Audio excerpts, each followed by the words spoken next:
What's up, guys? Your boys, 20K13. Going to talk about 10 lessons WWE can learn from UFC. And this comes from WhatCulture.com. In the world of sports entertainment, WWE and UFC are both trying to sell fights. The big difference is one is fake and the other is real sport. But the art of storytelling and dressing up in an event is very much the same. Look no further than the notorious Conor McGregor versus Jose Aldo. McGregor has been compared to Ric Flair, and his fight narrative with Aldo has resembled a soap opera at times. Some MMA fans hate that pro wrestling aspect where others love it. What those MMA fans can't argue with is that Dana White's way of promoting is leading to big successes. McGregor vs. Aldo is expected to pop a million pay-per-view buys on July 11th. Ironically, it is now the WWE who could learn from the UFC way of doing things. A million buy pay-per-view is something Vince McMahon could only ever do with a WrestleMania. Even an average UFC show is doing 300,000 buys, a number that McMahon was nowhere near when he abandoned pay-per-view and went to a network subscriber business model. UFC has had a tremendous 2015 and proved that Dana White is the best promoter on the planet. WWE will be well advised to copy some of White's sports entertainment business lessons.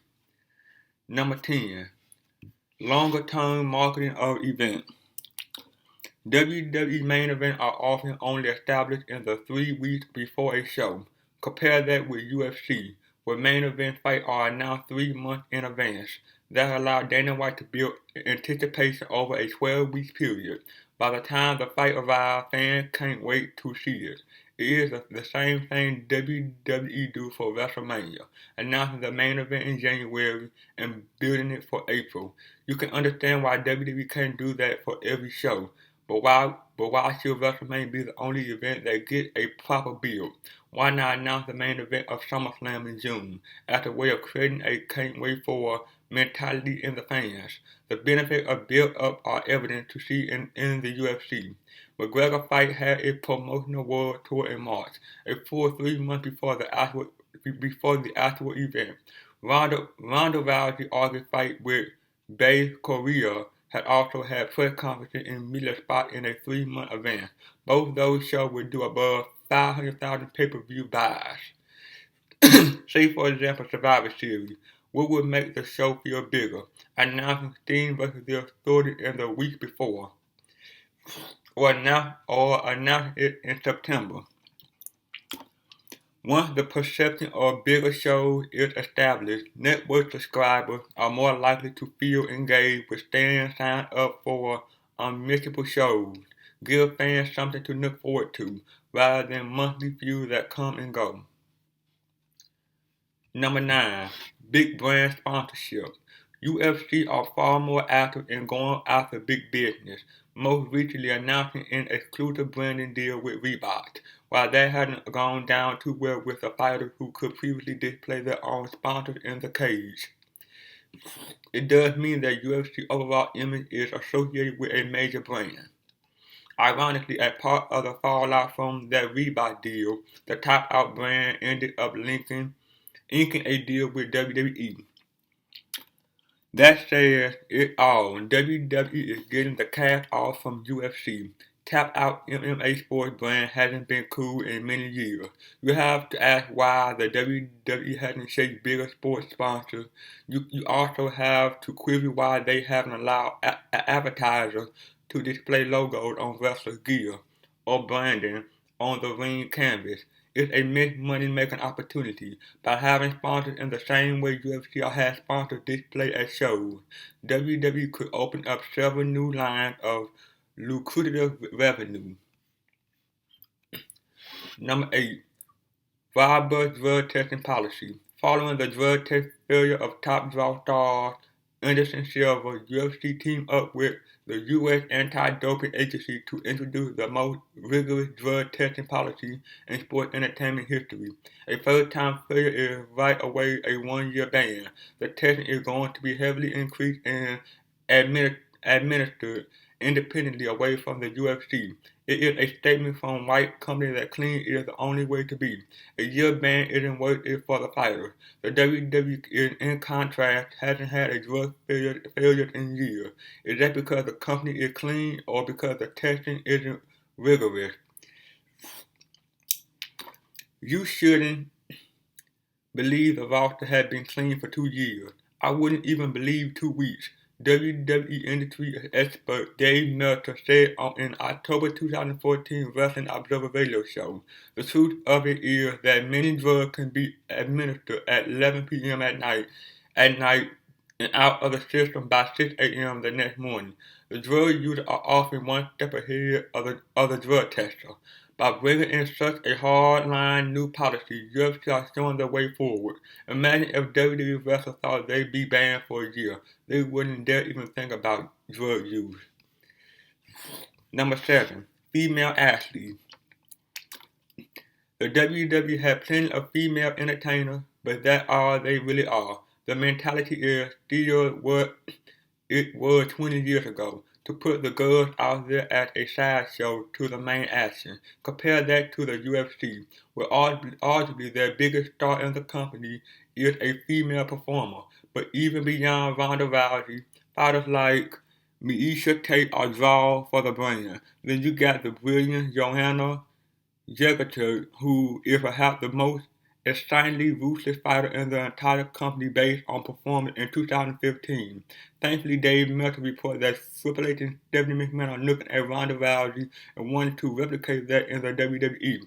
They got to know Rousey's personality, which has helped them to understand just how big of a star a woman can be in 2015 sports entertainment.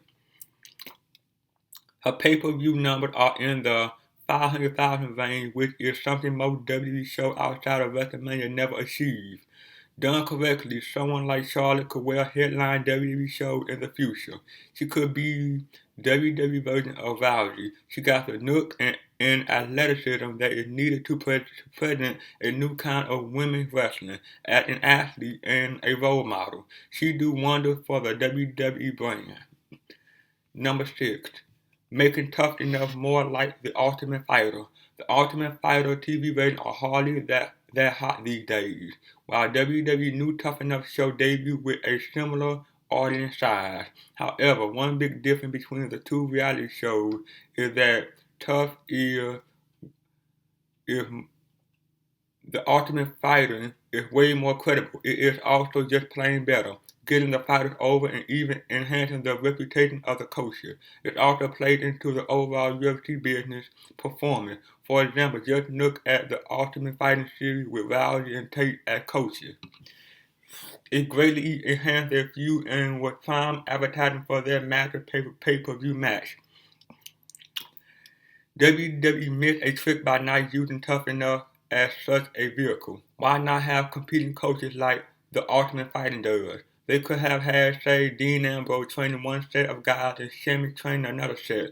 Throughout the show, the two coaches get more and more competitive, resulting in a big match on a special at the end of the series. It would have gave Ambrose and Sheamus something far more engaging than their current booking, and it would have provided a compelling reason to tune in to Tough Enough. Number 5. Developing character. Anyone who has observed Roman Reigns' fluttering push in 2015 will admit that WWE has lost its edges in developing character. Rather than making a guy who fans wanted to get behind, the company in Aberdonia made Reigns a loathsome fool. He said things like stuffing succotash and had literal tug of war with Brock Lesnar's title belt. Compare that with UFC, where they present relatable narrative and documentary style production. Things like UFC Embedded or UFC Countdown are effective in getting characters over. It's like you are getting to know the actual person, getting to like them or getting to hate them and wanting to see their ass kicked. Yet what you are actually seeing is characters that the UFC are producing to get over in a certain way. WWE struggles to do that these days. UFC is continually pushing new stars, getting behind new narratives. Is there a better heel in sports entertainment today than Conor McGregor? No. He can cut promo better than anyone in WWE, and UFC has given him the freedom to do so. That natural openness would never happen in WWE, as the character development is way too rigid based on Vince McMahon's scripting formula. Lessons can be learned from UFC approach to character development. Number 4. Internal business. When UFC appointed Gary Cook as managing director and executive vice president of Europe, the Middle East, and Africa, it was a very notable business move. Cook had previously been the CEO for English Premier League giant Manchester City, and before that was a president at Nike. He joined UFC in 2012 and oversaw a period of solid international expansion, making MMA the fastest growing sport in the world. He's now working for the company as Chief Global Brand Officer, Head of International Business Development, which has seen the UFC holding events in Poland, Sweden, Germany, Brazil, Mexico, the Philippines, and many other big territories in 2015. In contrast, WWE is much less open to external forces coming into the company. Look at the people in big positions with Vince McMahon. You have Stephanie as Chief Brand Officer and Triple H as Executive of Talent, Live Event, and Creator. There are a myriad of other people at the top of the company who have been there for numerous years, including producer Kevin Dunn, who is just one of several top guys who have worked with Vince since the 80s. And taking a giant step forward, maybe WWE needs to make a big corporate appointment with the kind of background that Cook had when he joined UFC. It could be a game changer. There's certainly concern among investors as to who will one day succeed Vince, as the corporate viability of Stephanie and Hunter is a big question mark. Number 3. Big fight every month. There isn't really a WrestleMania in the UFC. Instead, every month is considered a big month. In May, they did the big Wellsman fight. In June, it was Vasquez. July is McGregor. And August is Rousey. WWE don't have that same attitude when it comes to making sure that every monthly special is as big as the last. Some be show that they are happy to just write them off with a Rollins versus Reigns versus Ambrose versus Orton, as we saw in May. Embracing UFC philosophy of every show is a big show. WWE will find it far easier to retain network subscribers. Right now, many casual fans feel like they only need to be signed up for WrestleMania. They should tell WWE that every month needs to be a WrestleMania. Every month needs to have something huge. The traditional B-show mentality won't cut it when subscribers can dip in and out of subscription. In actual fact, when you think about the UFC Fight Night show, you can even argue that UFC is doing a big fight every 2 weeks. It has certainly felt that way in 2015, with so many great events on the calendar. There is no reason why WWE can't offer the same, especially with the NXT brand, perhaps offering the opportunity for its own monthly special. Number 2, production value. UFC production just looks so much better than the WWE outdated presentation. Vince's show hasn't changed its style in over a decade, which is way too long when you stop to think about it. UFC, in contrast, it brings such a buzz and vibrancy to the way it showcases events. The way the crowd is set up and filmed makes those 12,000 MGM crowds seem much bigger than the 15,277 who recently filled the Nationwide Arena in Columbus, Ohio for Money in the Bank. Then there's the way UFC presents the pre-fight video package. This is an area that WWE used to be so skilled with, but now it is the UFC who are framing their feud in much better fashion. The truth is that UFC are the production forefront, while the WWE are still employing the same people who ran the department back in the 1980s. And number 1, pay-per-view. WWE are never going back to monthly pay-per-view, but Dave Meltzer has suggested that there could be the consideration of making WrestleMania a one-off pay-per-view show each year. The UFC are the perfect example as to why pay-per-view makes sense for a big event. McGregor vs. Aldo is going to do 1 million buys, while Rousey will follow that in August with around 500,000 buys. Those shows will retail at $60. If WWE were to offer a WrestleMania headline by Brock Lesnar at $75, they conceivably do a 1.5 million buy rate and get far more financial success than the event would generate as a $9.99 WWE Network show. UFC had illustrated this year along with Mayweather vs. Pacquiao that the pay-per-view industry isn't the dead dinosaur that the WWE thought it was. A return to pay-per-view for a once a year event could be a wise move for Vince McMahon. Well, that's it, guys. Like, comment, subscribe. See you guys on the next one. Peace.